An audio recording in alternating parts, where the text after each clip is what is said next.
So it is time to finally take on a very large mysterious franchise that I have seen so many ask questions about. How did it all start and how do the timeline events of Poppy Playtime play out? Poppy Playtime, which is similar to Five Nights at Freddy's, a game from which it draws heavy inspirations from, but Poppy Playtime's lore is much more complicated that you are bound to miss a lot of it even after multiple playthroughs of each chapter. There are a lot of facts to piece together with some very clever deduction and speculation. So in this video, I'll be taking a deep dive into the lore of the individual chapters and how the past affects the present. So grab a plate of food or a drink as you join me on a trip down the rabbit hole in the lore and timeline of Poppy Playtime Story Explained. First, it is time to uncover the events that transpire in the Poppy Playtime factory so we can get a better understanding of how it all started.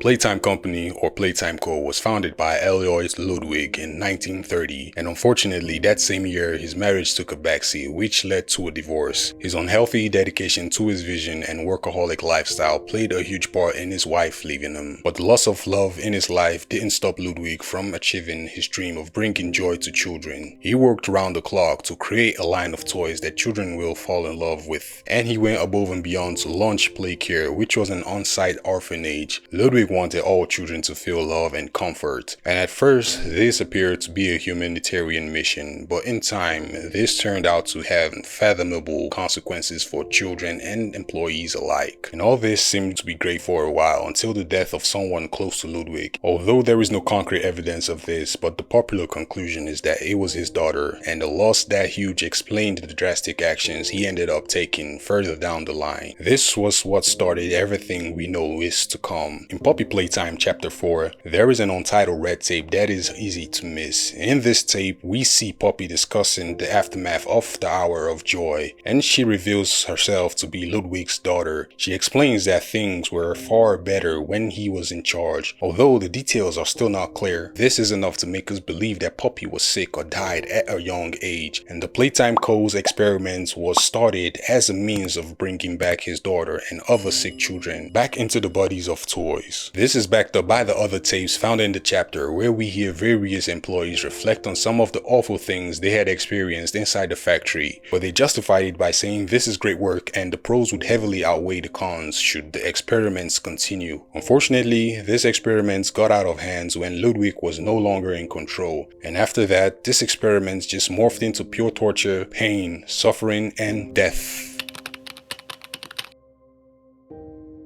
The true intentions of Ludwig's company and his Playtime orphanage crumbled to dust with the death of someone very dear to him. Ludwig tried to put people in toys, and this led to some disastrous results. But before we dive deeply into the horrors, it is important to know that some of these experiments were consensual. In a couple of cases, we actually know the people behind the toy, and we will likely uncover more of them in the subsequent chapters.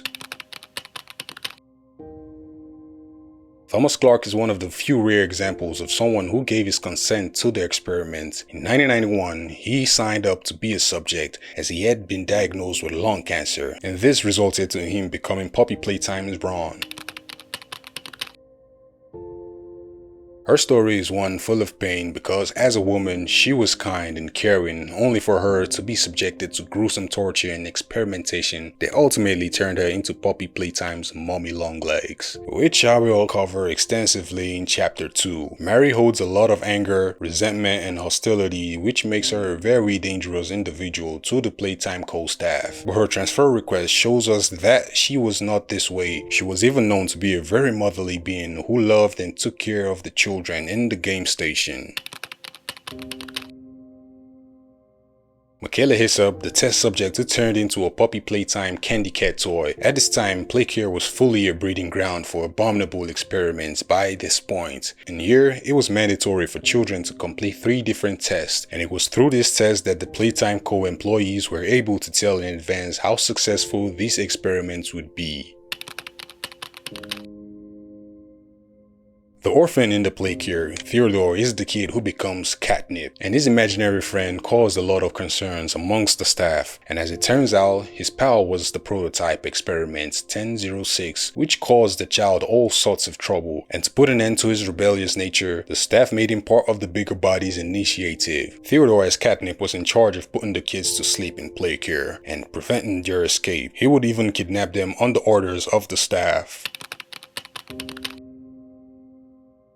Another orphan of play care, Queen Navidson, was a troubled and shy child who frequently ripped the heads of toys and switched them out for the other toys' heads due to a desire to make them prettier. This behavior even spilled over into his trials at the game station, where he was noted as having bitten the heads off some of the Huggy Wuggy plushies. Dr. Harley Sawyer took a special interest in Navidson, believing that the child held himself back so that others would have lower expectations of him, and Sawyer convinced Navidson that he could see the real version of him, encouraging him to try harder at tests, which resulted in much better scores. Following this, in 1990, Sawyer chose Navidson to become Experiment 1666, the Bigger Bodies experiment title for Poppy Playtime's Yarnaby. Documents describe Yarnaby as docile, agile, and highly impressionable, and surprisingly not showing the signs of hostility that other experiments displayed towards scientists and staff. Sawyer saw this as an opportunity, deciding to isolate him and manipulate him into becoming his personal bodyguard. Following Sawyer's removal,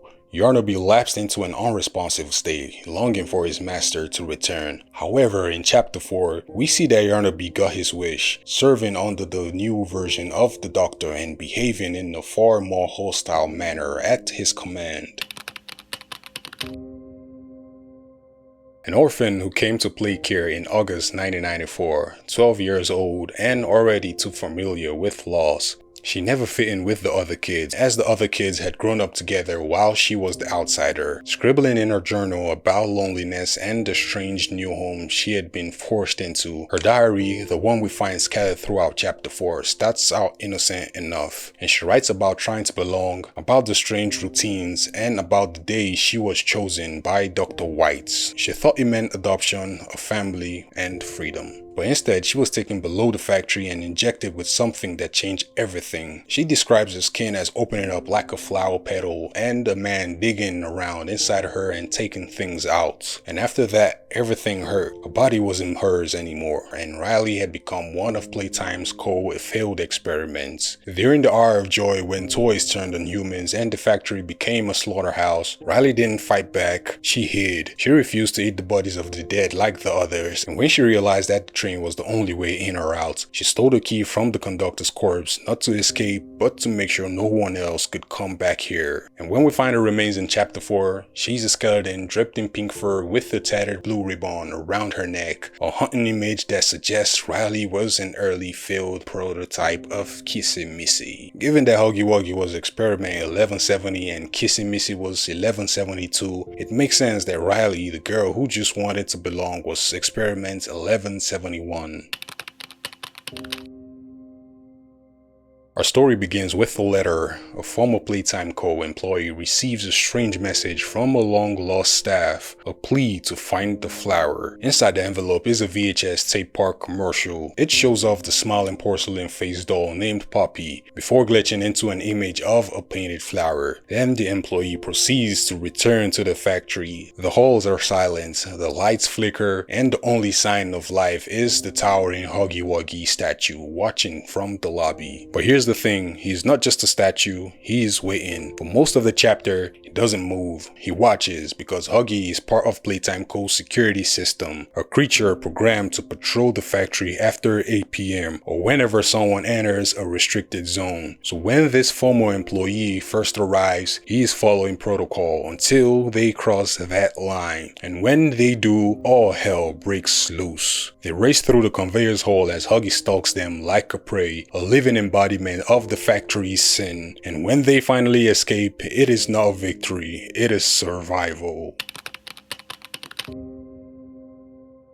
After freeing Poppy, she expects gratitude. Instead, she is kidnapped. Mommy Longlegs appears, a pink, elastic horror with a motherly voice and a sadistic heart. She forces us to play her games, musical memory whack-a-wuggy, and statues. Every challenge more twisted than the last. Each time we survive, Mommy becomes more unstable. She kills Bonzo Bunny and the mini Huggy Wuggies for failing to eliminate us, and her mental warmth decays into rage. But the final chase is where her mask truly cracks, as she screams, "No, he'll make me part of him," before being torn apart. Some believe that the prototype is Ludwig, the founder of Playtime Co, and others think this is something more worse, a fusion of machine, flesh, and obsession. Either way, Mommy Longleg's death is only the beginning. The factory ghosts aren't even done.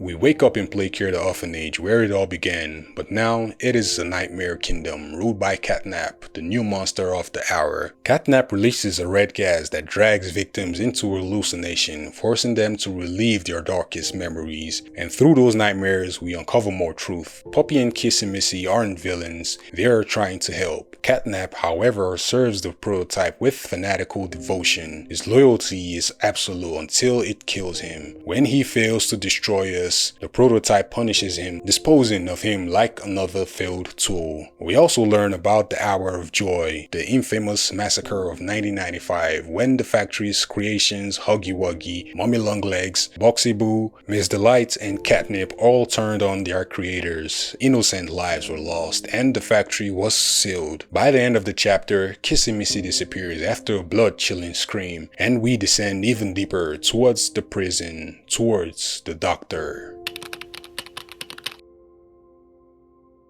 It all begins with a commercial, a bright, cheerful ad introducing Doughy, the Dough Man, the newest Playtime Co mascot. Then it cuts. We see home footage of a boy named Jack, invited to tour the factory, but the excitement turns tragic when he falls into a mixing vat. And that's the world of Playtime Co, a mask of joy hiding industrial horrors. When the chapter begins, we're descending into the factory's deepest levels, the prison. Poppy stays behind to help Kissy Missy, warning us that this new area isn't pretending anymore. This place, she says, is hell. And down below, we find the truth. The doctor, formerly Harley Sawyer, has turned himself into a toy, and his creations, including Yarnaby and the nightmare critters led by Baba Chops, obey him without question. We team up with Doughy, Poppy, and a wounded Kissy Missy to reach safe haven, a refuge for the non-hostile toys. But safety doesn't last. Poppy's plan is desperate: steal a prototype Omni-Hand from the doctor, power the backup generator, rescue the orphans, and then destroy the entire factory. Doughy resists. To him, this place is home, even in ruins. But when the prototype attacks, everything collapses. Innocent toys die in the chaos, and Doughy snaps. Blinded by rage, he blames us. The chase that follows is brutal. One last desperate fight before Doughy regains control, apologizing as he dies. But the horror doesn't end there, because we finally learn the truth. Ollie, the kind boy who helped us in chapter 3, was the prototype all along. He has been manipulating us from the start. He doesn't want us, he wants Poppy. As the chapter closes, Poppy flees, Kissy is lost again, and we stumble into the garden of blood-red puppies. Through a small window, we see Huggy Wuggy alive, angry, and waiting. Chapter 5 is coming, and when it does, Playtime Co will finally have to face what it created. Please, if you enjoyed this video, kindly hit that like button, hit that subscribe button, and hit that notification bell icon so you can get notified when I upload new videos like this, as I am desperately trying to hit 1K subscribers by the end of this year. And until next time, peace and love. Incredible.